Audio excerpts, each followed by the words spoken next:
Hello, guys. Hello, everyone. Hi. Hello. So let's get started. Let me.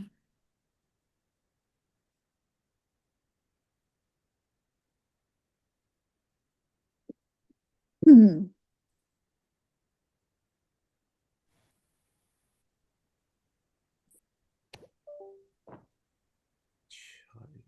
Hi, just a quick question. Was there a class, was it Wednesday last week? Yes, Wednesday was the last class. Okay. I was just looking for the recording to get caught up, but I don't think it's been uploaded yet. Oh, you okay? I think I did uploaded it, but I might be wrong. I will upload it tomorrow morning for everything. No problem. Thank you. Okay, apologies. That's okay. Okay, guys. So let's get started. Let me make sure everybody's able to see my screen. Okay, can you guys see my screen? Yeah. Coming up, yes. Okay. So in the integration topic, I was left with one important keyword that we have, which is called as the super keyword. So basically, whenever you think about the keyword super, it is used to access anything from the parent class. Okay.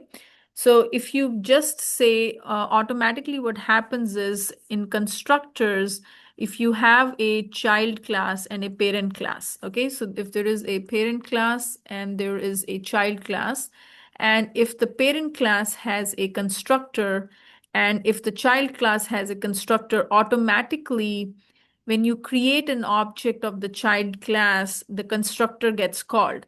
And the first line over in the child class constructor will always invoke the parent class constructor, and the way to do it using the super keyword. Okay, so let me explain to you one more time.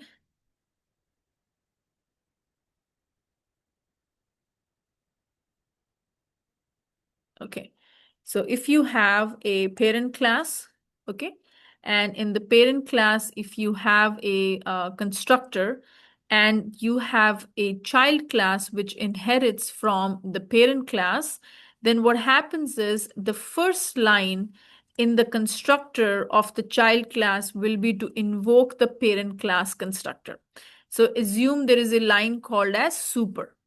Okay, super is the way to invoke the parent class constructor from the child class.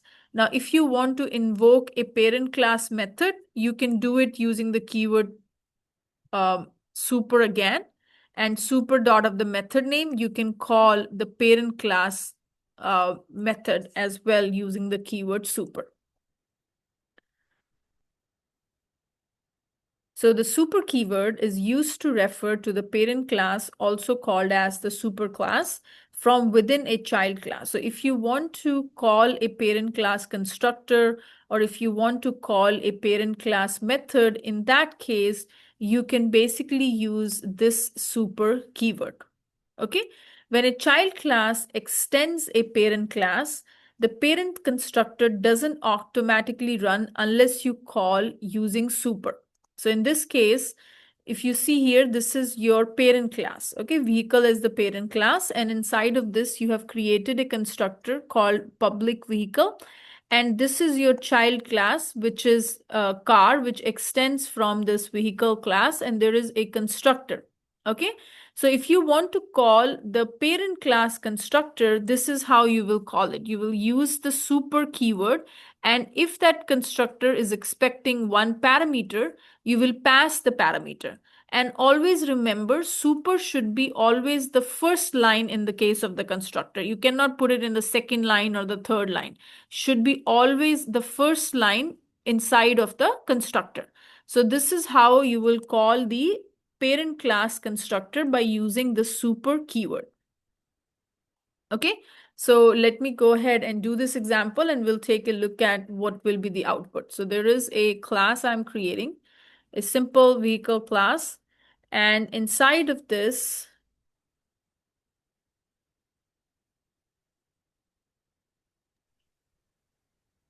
file new. Can you also explain, I don't understand the parent and child of constructor. So we can have a parent constructor and a child constructor. Is that what you're So saying? no, so basically what were constructors? Let's start from there. What the constructors were. Do you remember? Yeah, so basically we use constructor to just define our variables. Like, Exactly. yeah. Those instance values, right? Excellent. So so when I was saying parent class, what I meant by that is that I am invoking a constructor from the parent class. So if you remember in the case of inheritance, you have a parent class and then you have a child class. So there can be a constructor in the parent class and there can be a constructor in the child class. So if you want to call the parent class constructor from the child class constructor, you can use the keyword super and automatically this will invoke the parent class constructor. Oh, So in the case of inheritance, one child is extended from the parent, right? So parent becomes the super class, or you can call it as the parent class, and child is basically the child class. So constructor, there can be one constructor inside of child class, and there can be an own constructor inside of the parent class, correct? okay, yeah, that makes sense. Thank you. Okay. So here, if I go back and let me just get it.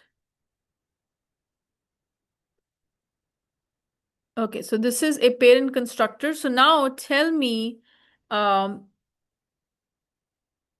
will I get a no argument constructor in this case?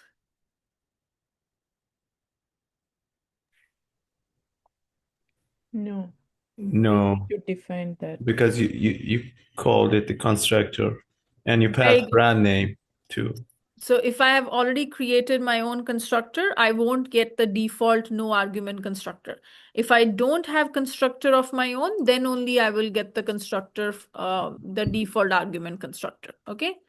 So here, now this car2 extends from the vehicle class.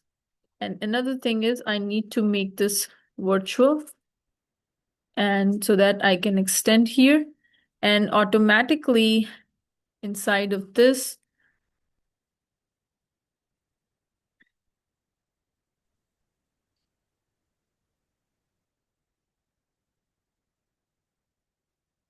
Okay. So now if I go ahead and execute this,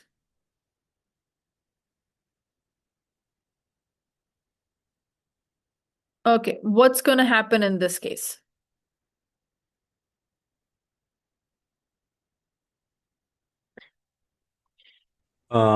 We have a Tesla as a brand name and 4 as number of doors. Yeah, but then before, so what will at this line, what is going to be the thing gonna call? Which line of this class will be invoked? Car to my car. So basically, we are calling vehicle 2 and car 2. Very good. So what is in the vehicle two? We have the brand name. Okay. So guys, tell me the output. I want you to tell me these debug statements, the output, what's going to be the output of these two. This is your vehicle class and this is your car2 class. So So, put it up in the chat so everybody can write it down. okay. So this is your car2 and this is your vehicle 2.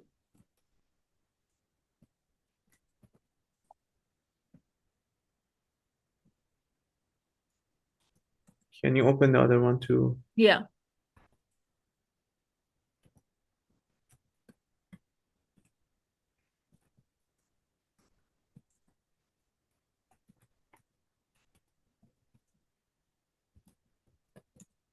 Tesla. Okay. Yeah. Everybody done?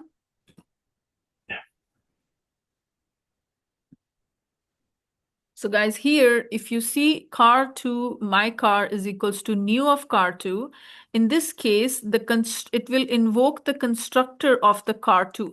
So this statement will be invoked. Now coming to this particular method block, the first statement over here is super. So that means automatically when you see the word super, it means it is referencing the parent class and it is calling the parent class constructor and passing the brand name. So what is the brand name? Tesla is the brand name. So what will happen here is if I go back, vehicle constructor called and brand is going to be Tesla. That's going to be the first statement. Then it is going to doors is equals to number of doors is 4. So car constructor called with 4 doors. So first statement would be this statement, vehicle constructor called, and the second statement would be this statement. So is everybody was right in answering?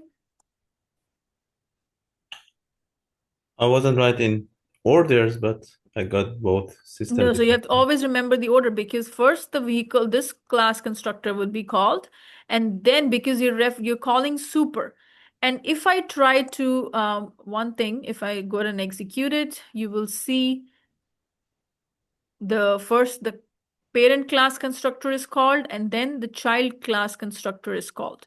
Now, if I remove this, if I try to put this line anywhere else, now this is going to result into an error. Okay. And if you see here, it says call to super must be the first statement in a constructor method.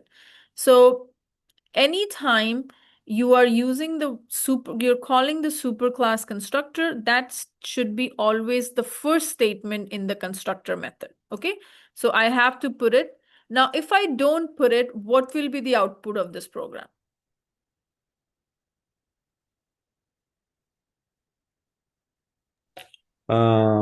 First, tell me there is an error. What is the reason for this error?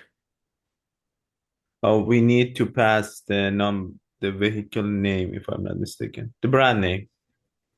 Why? The signature is different for the constructor. Yeah, because we have two what do you call input variables for core2, and one of them is missing. No, it doesn't have to be. I can see if you look at the error message. What is the error message it says? It says vehicle 2 does not have no default constructor. So we have to create vehicle 2 constructor without any arguments. Exactly. There are two things. So what happens is when you don't write a statement, automatically it's the statement super with this one gets written. Okay, automatically. Now we don't have a constructor which doesn't take any arguments. So in this case, what will happen is it is expecting that vehicle 2 should have a constructor which doesn't take any arguments. Okay. So here what's going to happen is I'm going to go ahead and remove this and I can call it as vehicle constructor called default constructor. So now this is my vehicle class. How many constructor this class has? 2. Two constructors. Now, in this case, am I calling explicitly the super keyword? Am I explicitly saying it? No. So now what will be the output of this program? So it will first print from the default constructor, which is vehicle constructor called default constructor, and then it will print car construction called with 4 doors. So first what will happen is, even though if you look at the output, you will see that automatically the parent class constructor gets called, the default constructor, which doesn't take any argument. So either you write super keyword or you don't write super keyword, no matter what, a super keyword gets implicitly gets added in the constructor. And what it does, it calls the parent class constructor. Okay. And then you can see the child class constructor is getting called. Even though I have not explicitly mentioned the super keyword, it automatically gets invoked and it calls the no argument constructor. If I want to explicitly call the argument constructor, I will have to pass the arguments. But if I don't say it, assume this line is there inside of this child constructor. Does that make sense?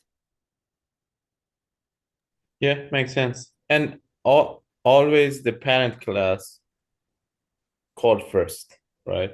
Yes, the parent class constructor will be called first because this is the line it will encounter the moment you hit the constructor.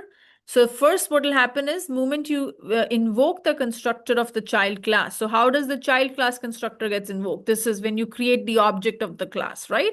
Whenever you create an object, behind the scene, a constructor is being called. Now, when it comes to this constructor, it sees the first line as super.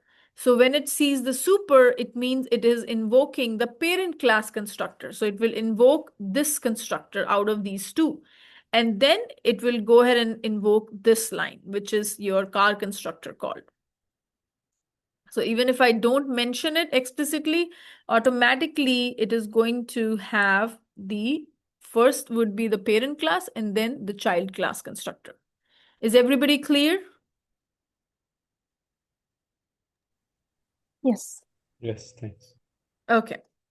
Now, the other important thing is you can also call the method of the parent class using the super. So if a child class overrides a method from the parent class, but still want to reuse the parent version. So if you want to invoke the parent class method inside of the child class, what you can do is you will use the keyword super and then the method name. Okay, so this is how you can invoke the parent class parent class method using the super keyword. So anything to do with the parent class, you can use the keyword super with reference to the parent class. So in this case, I have if you see here, I have a method available in the animal class called as make sound. Okay. Now there is another class called dog, which extends from the animal class. Okay. Now I am overriding the make sound method. So make sound method is available in the parent class as well as make sound method is available in the child class.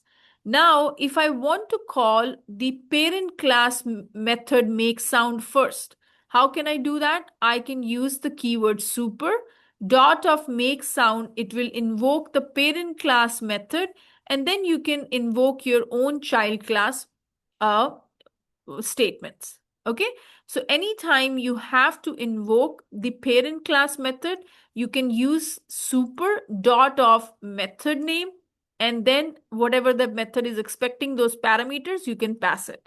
So this statement will invoke the parent class method. Okay, does it make sense? Can you explain it again? So for example, let's just do this. So if I have an animal class, let's say, class name could be anything. I could have used, so here, let's say we use the same one. No, I'll just create a new one. Does anybody have a question? Do we need to write that statement also as the first line? No. Okay. Method can be invoked at any time. Okay. So that you don't have to do it. Super constructor statement should always be the first one. Not the method.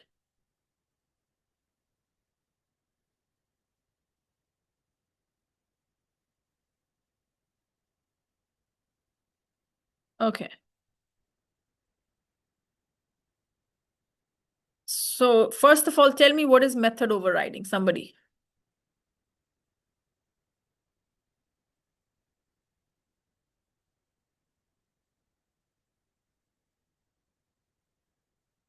When we use the same Yeah. method with same name Okay, where? Method takes and same different parameters, variables.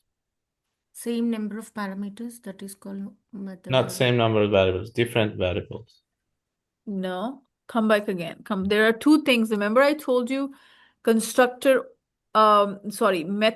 overloading and method overriding. What is the difference between method overloading and method overriding? Guys, I'm teaching you ahead. You're forgetting the previous portions. There were two things I taught you. One was method overloading. What is method overloading? A method with the same two methods with the same name, different parameters. That is method overloading. It happens in one class, or did you need to have two classes? One class. Very good. What is method overriding? So in that situation, parent and child class will have same method, but child will have its own implementation. Okay, but will the method will have the same exact parameters or different parameters? Same parameter.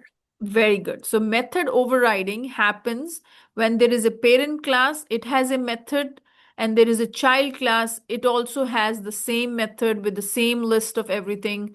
Then this is called as method overriding. So basically, child class overrides the method in the from the parent class.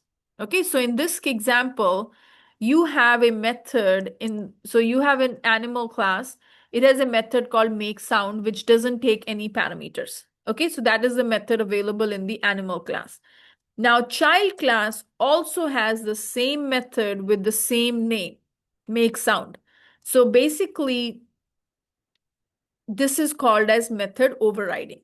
Okay, so within this one, if I want to call the make sound from the parent, I can use super dot of make sound. This, what will it invoke? It will invoke the parent class make sound method, and then this statement will be printed. Okay, so if I do this, dog2 is equals to new of dog2. And then here I say d dot of make sound. So what is going to be the output of this program? Dog barks, woof woof. Look again carefully.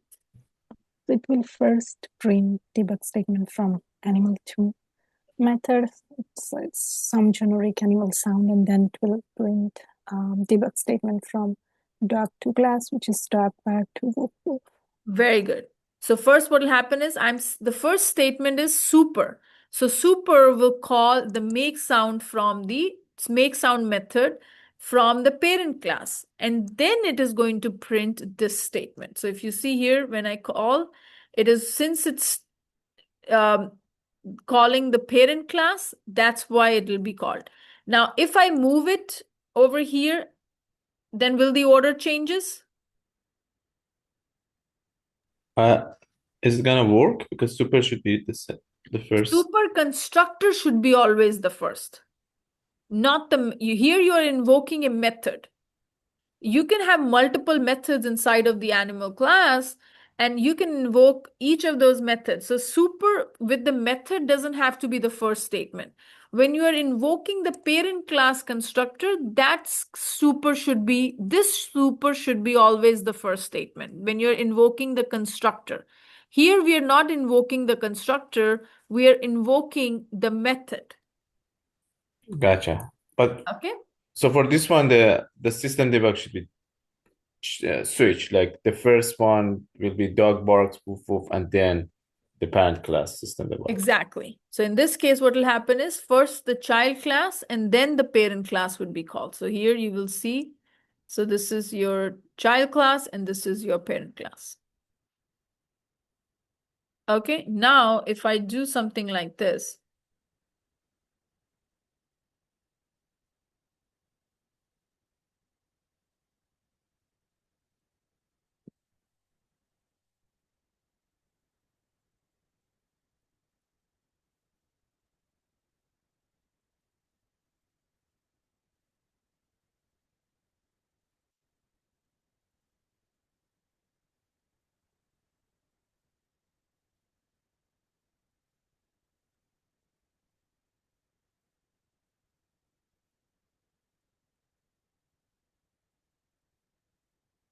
So now what's going to be the output? Put it in the chat.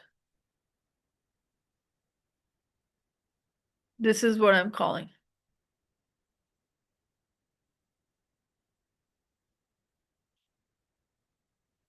This is the parent class. This is the child class.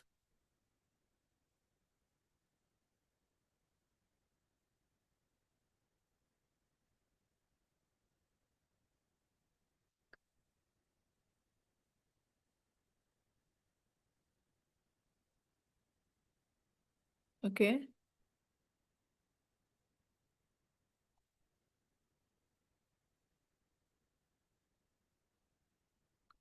Linda, is that your okay?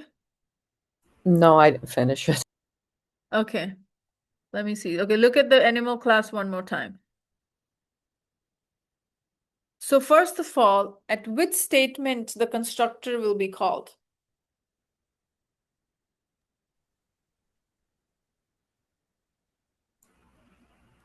New dog shoe. So when we create And the the dog too. object, yeah. So the first it will call the parent constructor and then child constructor, and then it will print dog bark woof woof, and then it will call make sound method from animal 2. Okay. Anybody else have any other answers? So to me, it's just dog barks woof woof, and then it calls to debugs of parent constructor, and then it backs to child class constructor. Okay. So first of all, when you're invoking, what is the first statement? Dog barks woof woof. No, here. First, this is the statement, right? Your order is very, very important. So take a look at your answers one more time. At this point, what is being called? Constructor. Very good. So which constructor would be called? So first it will call parent class constructor. Okay.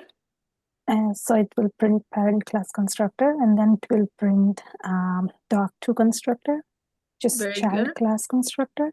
Very And good. then since we are calling the dot mix sound, it will first print result from mix sound from dog2. So just dog barks woof woof, and then it will call the mix sound method of animal 2. Very good. Very good.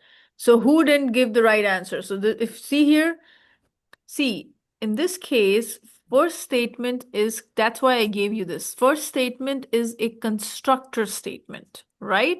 So what will happen is the execution will come to the constructor. In the constructor, first statement it will encounter, even if you don't write it, is the super implicitly. It's not there, but it is there behind the scene. So first what will happen is the parent class constructor would be called, which is this one. Then it is going to call the child class constructor. So parent class constructor would be the first statement, child class constructor would be the second statement, and then d dot of make sound, it will call this statement first, and then it is going to call the parent class make sound method. So here the parent class make sound method is this. This is the order in which it will be executed. Who did not give the right answers? This is the order. Parent class constructor, child class constructor, dog barks, some generic animal sound. Tell me if you didn't understand something, or if you want me to repeat something, now is the time to tell me.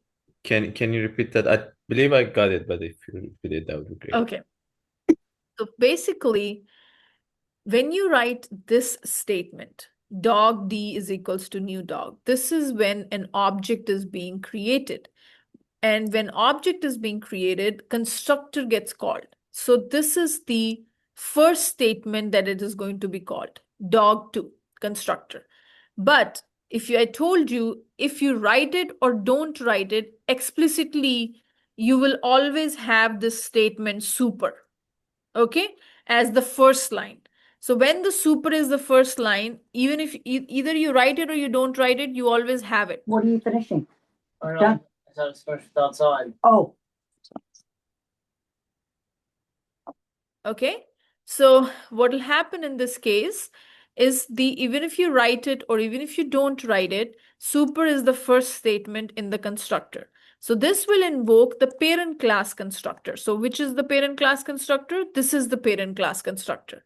Now here, once this constructor has been called, then if let's say there is a class before animal, which extends which animal extends, then that constructors will be called. So it will always go up the chain.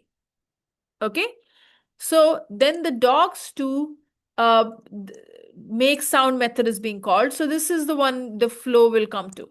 The first statement in the dog to is dog barks, and then the second statement is super dot of make sound. So super means parent class make sound method will be invoked. Everybody clear? Yes, thanks. Okay, so now let's say you had a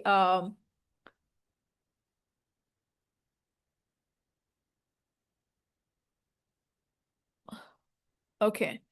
Let's say now I'm going to give you another scenario. Let's say you have an employee class.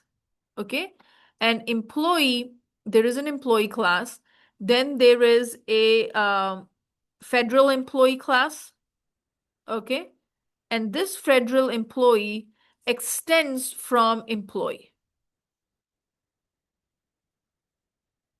Okay, and then highest clearance employee is there. Okay, clearance class is there, which extends from federal employee. Okay, so this is the chain. Employee is the parent, then federal employee is the child of the employee, and then highest clearance employee is the child of the federal employee. In this case, if there is a constructor, all three has the constructor. Okay, this says employee class constructor. There's a debug statement called employee constructor. Then there is a debug statement inside of this called federal employee constructor.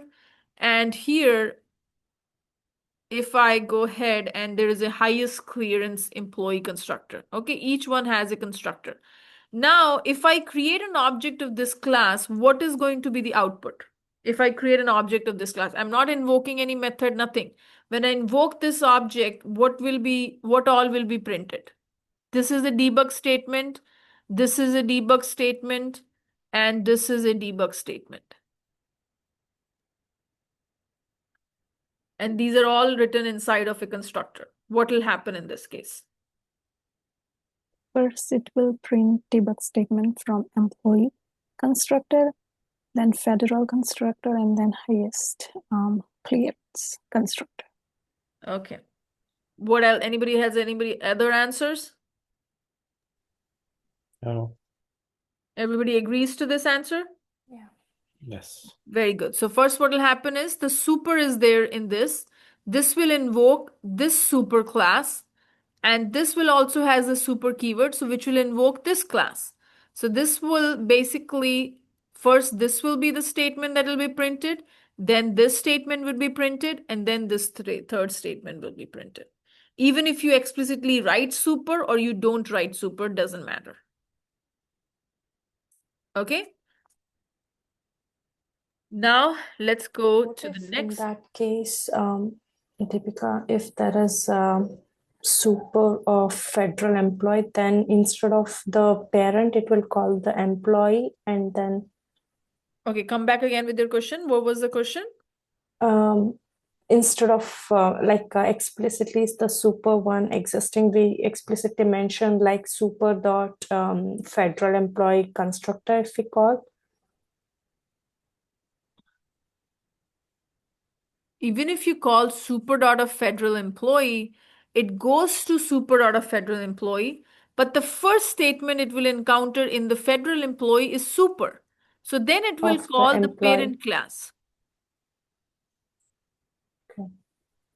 Okay, and then even if you say super, then super means the immediate parent class. So immediate parent class of highest clearance was federal employee. So federal employee constructor would be called, but federal employee constructor had a class above it, which was employee. So first employee constructor would be called, then the federal, and then this one, the last one. Okay. So now let's do another example.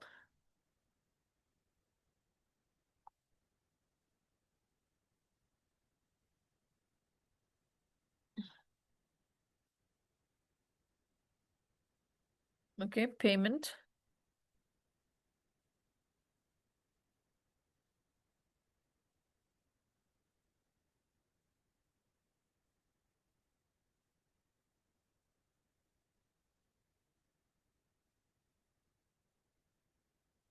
Okay, watch carefully. Everybody write their answers. I don't want anybody explicitly selling because that influences other people's answer. So let's just keep it to yourself.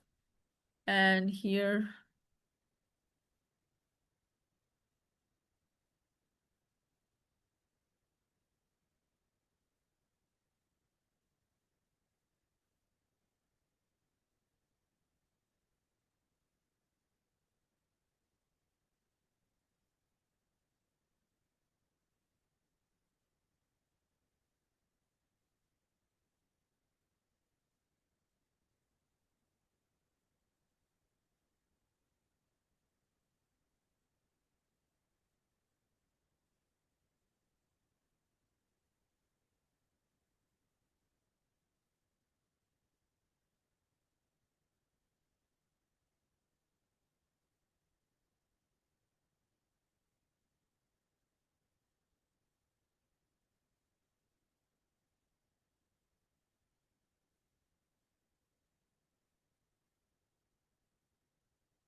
Okay, guys.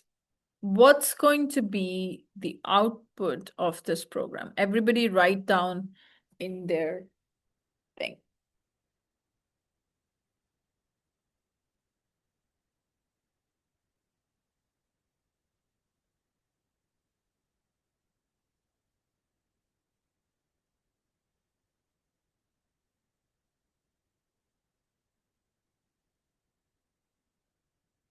This is your class. This is your another class.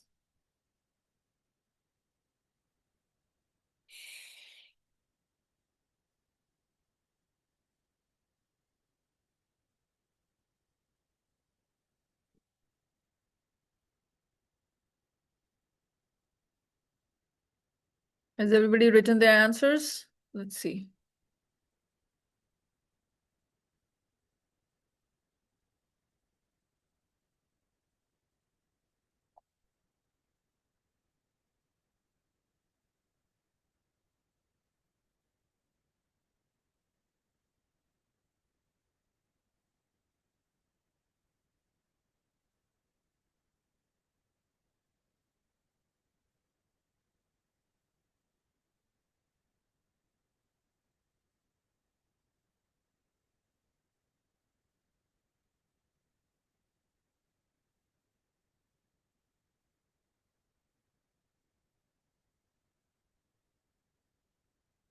Okay. So this is going to call with what thing? I think everybody gave the right answers.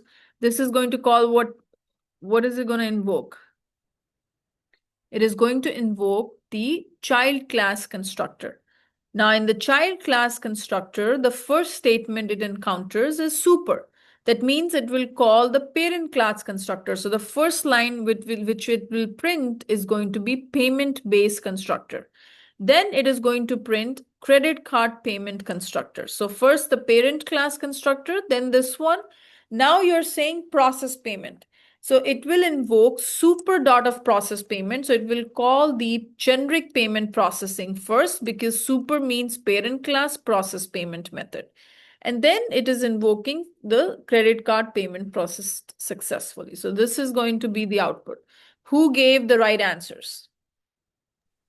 This is the right answer. Yeah, it was pretty straightforward. Okay, it was good?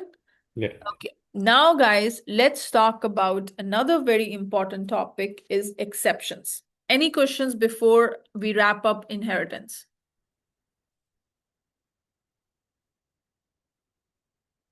Okay. I have a question. It's a very broad question, but when it comes to like a parent and child classes, is there any kind of rule of thumb for having different child classes in Apex in Salesforce, or it doesn't matter?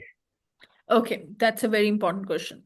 So as I mentioned, you can have a child class can only have one parent. You cannot have multiple parents. And another important thing is all the common functionality, which is across all the child, will go in the parent class, and anything particular to that child will go in the child class. There is no nothing like you can only have 5 child of the parent, nothing like that. You can create, basically the purpose of creating inheritance, you will think whenever we are talking about creating frameworks like a logger framework, or when you talk about testing, you create some test data. In those places, you're going to have this inheritance created to make it simpler. When you have to create a trigger framework, there you will use it. But there is no rule of thumb that one child can only have one parent, but one parent can have as many child classes as possible. There is no rule of thumb in that case. Okay. Okay, thanks. So now, guys, we will talk about exceptions. Now, what are exceptions? Basically, exceptions are runtime errors that occur when something unexpected happens. So, for example, you are writing a code, okay, and you are trying to query from an object, account object, okay, and you said, give me select ID. So this is what you did: select ID, comma name from account, okay, and from account where you have where name is equals to Burlington. Okay. And let's imagine that Burlington doesn't exist in your database. So this query is not going to return anything. It's not going to return anything. And if you had captured the result into this account object, account ACC, this statement will result into an exception, and that exception is called as query exception. Okay. So whenever any exception occurs, or you are trying to insert a record and you are not provided the required field value, that will cause an exception. What type of exception? It is going to be a DML exception. So whenever exception occurs, the whole program will stop right away. It will right away stop it unless you have handled those exceptions. Okay, so there is a way to handle the exceptions. So in Apex, exceptions are runtime errors. So it happens at the runtime. When you're executing your program, these errors occur, and doesn't mean that it will always occur. These errors may occur. Okay, there is a 50% chance that it will occur when something unexpected happens during code execution, such as you're dividing a number by 0, you're querying a record that doesn't exist, or you're inserting a record that violates a validation rule. So if you're trying to do any of these things, it will result into exceptions. And the moment exception occurs, your program just stops right then if you have not handled the exceptions. Apex provides a structured way to handle these errors using try-catch finally blocks, ensuring that your program doesn't abruptly stop. So basically, if you don't handle your exceptions, your program will stop abruptly. Okay, it will completely stop it. But if you have handled your exception using try-catch, then what will happen is your program will continue run even if there is an exception is thrown. Okay, so let me show you an example. So for example, here, if I go and we go over here and we will go to the account, ACC is equals to new of account. Okay, insert ACC. And then here, system dot of debug.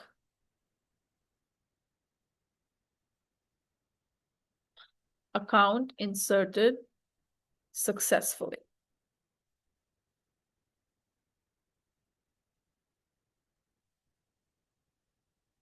Okay. Now, in this case, what's going to happen, guys? There will be an error because the family name is not there. Very good. So what happens is, this is going to result into an exception. Now, the exception will occur at which line?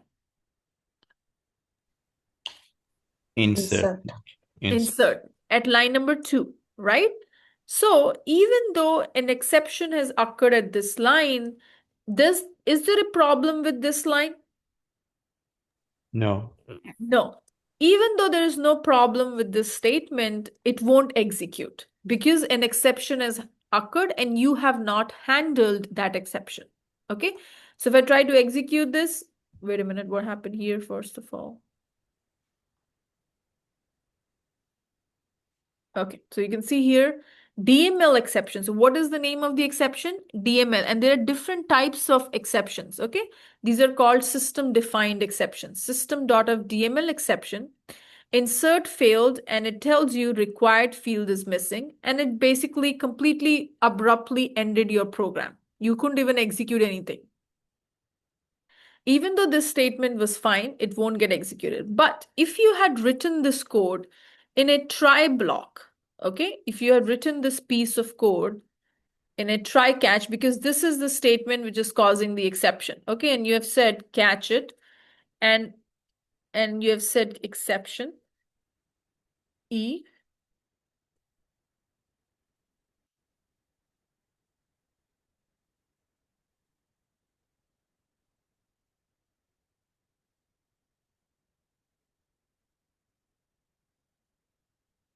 Okay.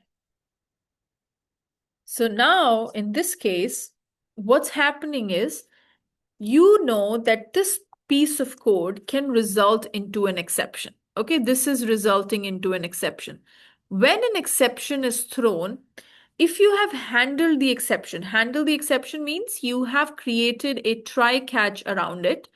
And in your catch block, you have specified the exception type. Okay. This is a generic exception. Any exception is of the type exception. So this is like the big bucket which hold any kind of exceptions. Okay. So what happens is this catch block will only get executed if an exception was thrown. If there is no exception, then this catch block will not get executed. Okay. So remember that there are two things. One is try. The code that will result into an exception, you will write inside of the try block. And then you have a catch block, which will get executed only in the condition an exception has been thrown. And finally, block is a block of code that will get executed no matter what. It will get executed if the exception was thrown, or even if the exception was not thrown, finally will get executed. Okay. Catch block will only get executed if an exception was thrown. Okay. So if the exception was thrown, then only the catch block will be executed. Okay. And try is basically where the exception has occurred. Now, in this case, what will be the output? Exception is still thrown, correct? Because we haven't fixed it. But what we did is we handled it using this block, try catch. Now, at this statement, an exception will be occurred. Okay, exception will happen. Now, what happens is you have a catch block to handle that exception. So your execution will come over to this line. Okay.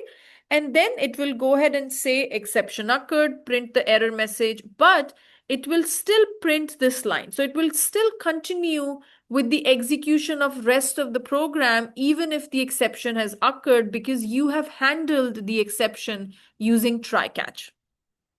Okay. So now what will be the output here, guys? It give us exception occurred plus the DML something. Very good. And then? And the system.debug it will print. And then it will print the line number 11 also. Yes. Okay. So Always it means remember, it's bypass the error, whatever the error we're gonna catch at the exception block. It's just gonna bypass both of the error, right? no, it won't bypass it. Exception has occurred. Okay, exception has occurred. Only thing is, you have handled the exception, means you have something, a remedy to take care of that exception. It doesn't mean that exception hasn't occurred. Exception has occurred at this line, but you have a catch block to take care of that exception and then continue with the program. So Now, this exception block will tell you what exactly the error would be, like, yes, it right will here. catch the error. Okay. Yeah, e dot of get message. If you go ahead and execute it, what will happen is exception occurred, insert failed. So the same error you will get, insert failed, exception on 0, required field missing, but this statement also got printed. Okay. Okay. Now, if I go here and print something else, okay, so if I say in try block 1, and then here, let's say integer a is equals to 10, integer sum, integer a is equals to 10, b is equals to 20, sum is equals to a plus b, system dot of debug sum is equals to sum. Okay, now what's going to be the output of the program, guys? The same. The same? Yeah, as soon as the error occurs, it just goes to exception and then go to the other system debug. Very good. So this won't execute? Yes, this won't be executed. Okay, very good. So what happens is, this is the point you need to remember. Wherever an exception has occurred, at that point, it will go to the catch block. Moment it has gone to the catch block, it's not going to come back here. It will continue after the catch block. Okay? So these lines will never get printed. Okay? So if I go ahead and execute this, debug only. But you didn't mention the try. Did See you? here, it is the try. Oh, okay, it's up. Okay, all right. Yeah. So if you see here, these statements didn't get executed. If I would have copied these statements and put it here, they will get executed. But these statements won't get executed if I would have put them in this try block, because exception occurred at this line. Since the exception occurred at this line, it will go to the catch block, and catch block will handle the exception, and then it is going to print this statement.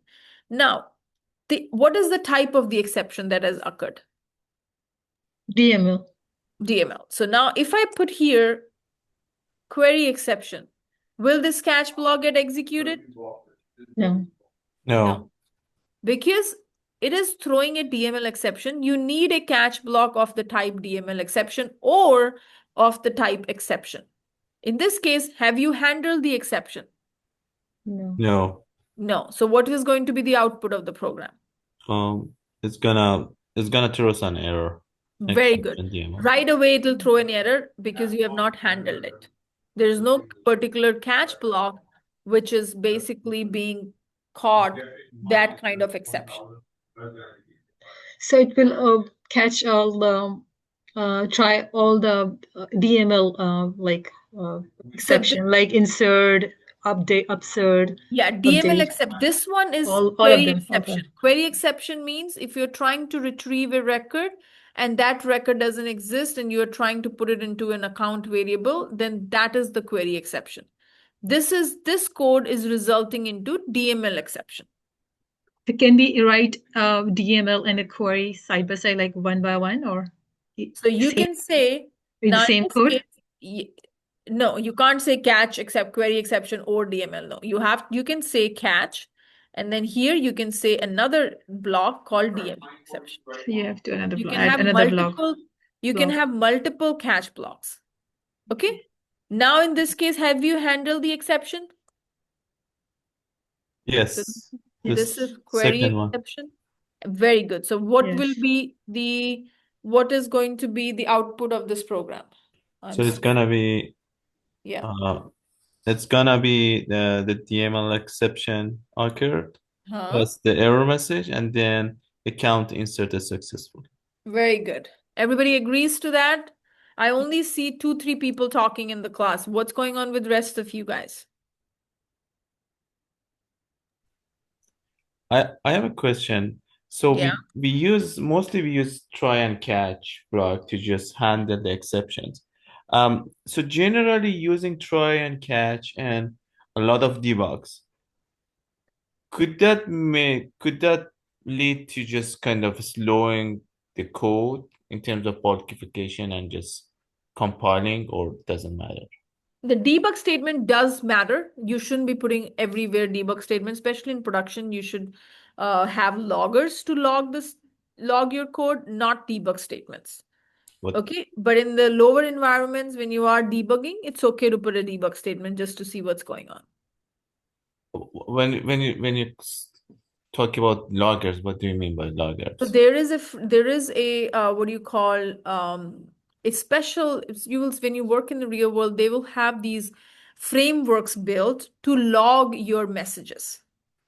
Okay, just like debug statements, basically to log something to see what kind of what method it has executed, what's going on next. If you want to just get those detailing, every majority of the time you will see a logger framework built. It is just works as simple as debug statements. It's just going to tell you which function is currently running, where the flow is, what's the next steps, all of that. Rather than explicitly saying system.debug, you can say logger.info level, what kind of log level it is. Is it an info? Is it a warning? Is it an error message? You can basically write this framework and you can specify what type of messages you should throw. Does it Oh, make great. sense? Kind of. So are we going to talk about those frameworks too? No, those frameworks, because it varies company to company. If we have time, because we have a lot of syllabus to cover, if we have time, I will pull up something, but most probably we won't be able to cover those because it's very company to company basis. Some companies don't even use those. Right. No, if you can just give us some reference, I can just Okay. read it, and Okay. if I have any questions, I can ask. Sure. I Yeah. can provide you that. Yeah. So, okay, so this is about exception, but tomorrow we will do a lot more into exceptions because we haven't done any examples today.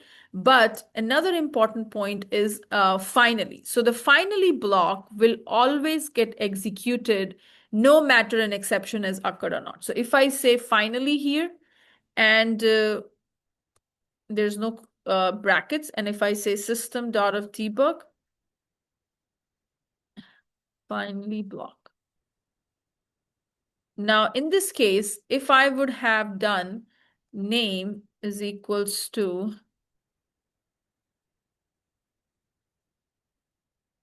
okay, now what's going to be the output of the program, guys? Finally, The complete output. I need the whole output now. First of all, tell me, will the exception be thrown in this case? no. Okay, so what is going to be the output? Look at the Uh, program and tell me.